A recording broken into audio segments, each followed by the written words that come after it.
Congressman Tom Emmer joins me now. Really you're one of the most influential members of Congress as Majority Whip in the House, if people don't know that.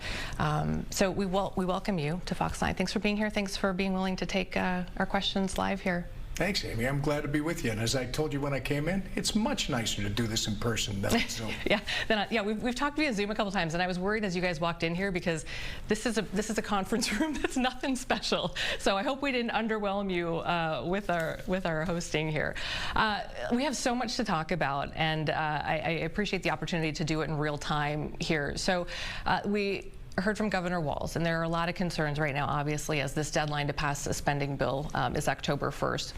You're here right now, and when I heard that you were coming here in person, I first went, well, that's interesting, because there's a lot going on in D.C. right now. You're back home because the House passed this this resolution, a continuing resolution. It's in the hands of the Senate right now. So tell me where we're at with this, I guess, stalemate as we approach the deadline for a deal. Well, it shouldn't be a stalemate. I'm home because the House did its job. We passed a clean continuing resolution, which has been referred to as many different things, but this is what we're just keeping the status quo through November 21st, because while the goal is to get back to a regular order appropriations process, we're not quite there yet. I don't know that people understand that earlier this month, I think the first week of September after Labor Day, might have been the second, the House actually passed a motion, and so did the Senate, to go to a formal conference on 3 of the 12 appropriations bills. We passed all the appropriations bills out of the Appropriations Committee in the House. The formal conference, Amy, I've been told, I haven't done my own research, this is the first formal conference that Congress has had since 2014. The clean CR for 7 weeks is to allow the Republicans and Senate conferees that are working on these bills to close them up. They say they're very close to closing these 3, and they're ready to move on to the next 3. We want to see the process work. We want to see the 26 budget done. What you're hearing from leaders is totally different what's happening inside the building. Republicans and Democrats are literally trying to close these out because, unlike reconciliation, that you're well aware, reconciliation only requires a simple majority in the Senate. The actual spending bills will require 7 Democrats to support them in the Senate. So if I'm hearing you right, it feels like it's a much bigger stalemate than it actually is. You feel pretty confident that this will work itself out here before the deadline? Well, I think the noise you're hearing is coming from the Senate Minority Leader primarily, and why people are amplifying Chuck Schumer's voice makes no sense to me. Just last year, Chuck Schumer said a clean CR is the absolute best thing that we could do. Apparently for his own political reasons, he's now objecting to this one. But no, I believe that next week he will stop it, and he will do what we should all be doing, which is keeping the government open and making sure that these appropriations bills can all get done. And that's going to take Republicans and Democrats alike. Plus, for Chuck Schumer to shut the government down, Amy, you got to understand, it's a much bigger issue. It'd be felony dumb for him to do that. It will cost him seats in the Senate. It will cost him seats. It'll cost a Democrat seat in the House in the midterm. Guess what?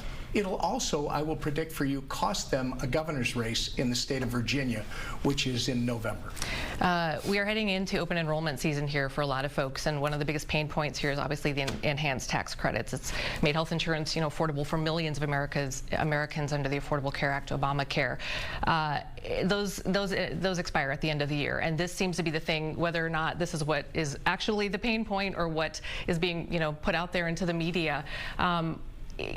Why? So Democrats say this, they insist, they're adamant that these tax credits need to be extended beyond this year. Is that a non-starter for you and other Republicans? Well, as the whip, I'm not going to tell you what we should be doing on this. I've got members who are all in favor of extending them. I've got members who are not. This is not a funding issue. This is an end-of-the-year policy issue. That's the statement our Speaker has made. Once we get through this appropriations process and we get down to crunch time at the end of the year, that will be part of the discussion, I fully expect. respect. All right, let's take it closer to home here. The DFL gun reform advocacy groups are renewing calls for tighter gun laws. Of course, horrific mass shooting at Annunciation, which we've all been thinking about, and it's just really it's created so much emotion. These renewed calls, and they're essentially wanting lawmakers to ban assault weapons and high-capacity magazines. Is there room here? I know you're at the federal, here at the state level. Do you think to find some common ground there? I'll leave the state legislators to make their own decisions. I'm not going to weigh in on theirs, but I would tell you, first off, our hearts are broken. Everybody talks about the Annunciation shooting. That was devastating. But you don't comment about the one that happened the day before, right behind Cristo Rey High School, just a few miles away, where 6 people were involved and 1 was killed. These are unacceptable, and we need to do more investigation as to what happened and why someone suddenly was radicalized to the point that they wanted to commit violence on these Catholic institutions. I know that the FBI is treating this, investigating it as a potential hate crime. When it comes to the issue that people are talking about, Minnesota's already got the 14th most stringent gun laws in the country. We maybe want to start looking at completely incompetent, or I would argue intentionally incompetent, prosecutors like Mary Moriarty in Hennepin County. This woman shouldn't have a law license after she withheld exculpatory evidence in the Londrigan, the state trooper case. She essentially kept evidence that would have proved his innocence away from the court, and she was discovered, and ultimately it was she should be disbarred. But now last week she announces not going to prosecute low-level traffic offenses. What no one is talking about, what nobody is reporting, that those low-level traffic offenses many times produce felony arrests based on illegal guns that are held by people that shouldn't have them. These are the things that we really need to start focusing on. Let's get back to making sure that our law enforcement and prosecutors, like our Hennepin County prosecutor, start working on behalf of the citizens as opposed to criminals. Yeah, I do remember the next day there's a press conference with law enforcement and others who were very upset about this, and they did point out some of those statistics of being able to get hundreds of weapons off the street. So I do remember us talking about that. Along those lines, though, if I could just pull you back a little bit to the gun control issue, one thing I had Mayor Melvin Carter in here yesterday from St. Paul, and I asked him about the fact that a group of mayors now is going to the legislature and saying, hey, if you can't do it at the state level, if we can't do it at the federal level, give us the mayors the opportunity to call our own shots in our own cities, because St. Paul has different needs than Winona would have. Would you encourage or be open to something like that? With a leader like Melvin Carter? I mean, Melvin Carter, Jacob Fry, if they want more authority, they've already got the authority to make sure that there is law and order in their cities, and they have completely vacated that responsibility. So now they want to blame somebody else? I mean, I would tell Mayor Carter that maybe you should take a peek at what President Trump has done in the District of Columbia. He literally has made it a priority, and I think in just a few weeks they've had well over almost 300 guns, illegal guns have been seized. They've made over, I think it's 2,000 arrests. It is visibly and noticeably safer within the District of Columbia. Just talk to many of the young people who live there. Maybe the mayor should concentrate on why is it that some people don't want to work past a certain time in St. Paul. Because they might be afraid that if they take public transportation and they're trying to get home with the tips that they earn during the day, that someone might assault them and steal those tips. I think you should probably concentrate, maybe look in the mirror like some of these Minnesota politicians that have failed at their job. Look in the mirror, Mayor Carter, and do the things that you're already empowered to do rather than trying to blame something else for your failures. Yeah, he did bring some data, their data that does show that crime is substantially down in some areas. Yeah, but wait. The District of Columbia Police did the same thing. You can play with figures, you can play with numbers, you can't play with reality. Talk to St. Paul residents, talk to Minneapolis residents, talk to people who live out in the suburbs that used to like to go down to St. Paul and Minneapolis to enjoy the great cultural stuff that happens down there. A lot of them are very wary about going into either city because they're afraid.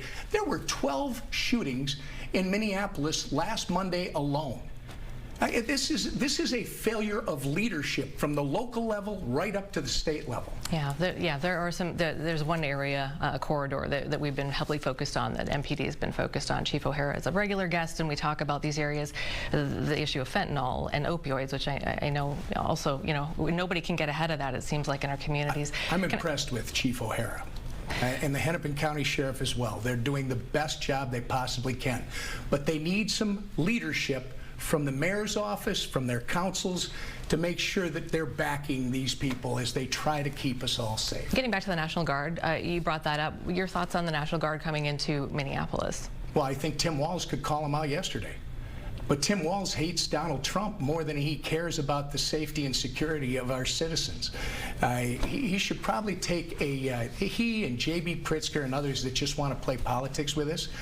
The number one responsibility of our state government, our county government, our local government is to keep the citizens safe and secure and to protect their property.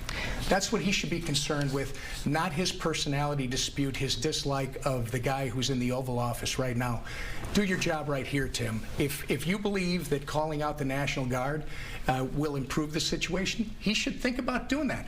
By the way, we've seen this with Tim Walz before. He refused to call the National Guard out when when that whole terrible tragedy took place.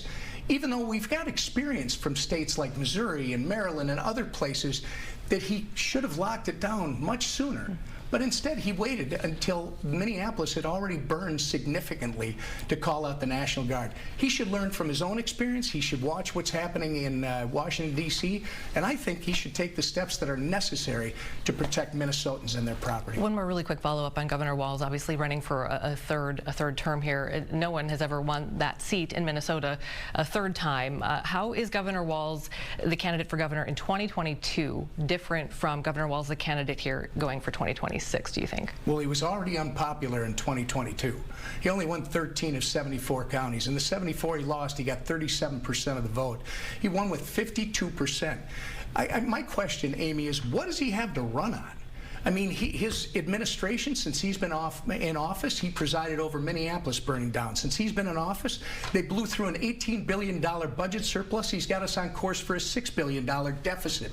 Since he's been in office, we've got, under the Walz administration, according to Joe Thompson, the acting U.S. attorney, almost $1 billion in fraud. He does not have a message to run on, and I would add, since he was exposed and he embarrassed himself and his state, us, on national TV by lying, he really shouldn't be running again. We just have a couple minutes left, and I really want to get to something that I think is touching most, if not all, Americans right now, which is the political climate and the rhetoric. And now we've seen political violence. Obviously, the Hortmans, that hit so close to home for you and many others here in Minnesota. And then we see what happened with Charlie Kirk and the assassination there. Is there a point you feel like that we've reached where we can start to do more soul searching, all of us, citizens, media, politicians, and start to say, okay, you guys, we've crossed into just another world that we don't want to be in? Have we reached that point yet, or could we ever get there?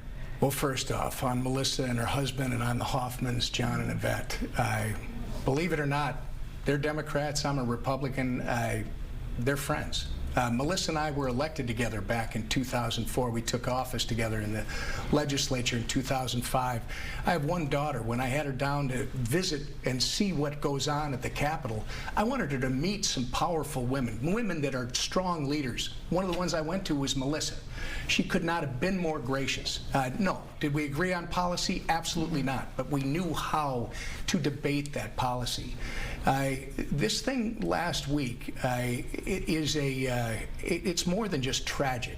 The whole fiber of this society is about you and I, us and our neighbors, our family, being able to debate things vigorously, things that we disagree with strongly, and yet understand that we all live here and we want to be safe and secure, and we can live together doing that. But You guys got to start doing a better job, and I'm sorry I'm turning it on you. You've got Ilhan Omar out there. Nobody will hold her accountable.